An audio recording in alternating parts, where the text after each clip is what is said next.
Se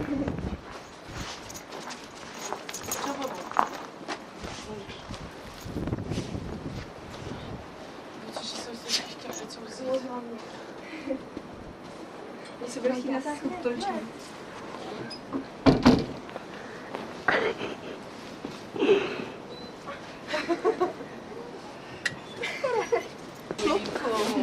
Co je to šlupka? Šlupka je to elegantní. Já jo, no, tak Polsky.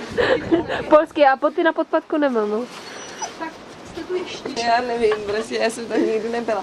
Ale tak si to představuji, takového kazacha tlustýho a byly to dvě blondýny, 2metrový.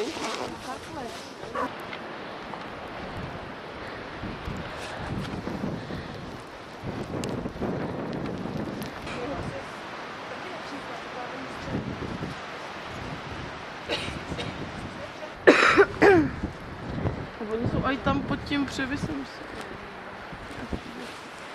Tam se nám schoval Pavel Opera, že jak s Matějem Kolářem a hráli tam na flétničku.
skočilo v oheň.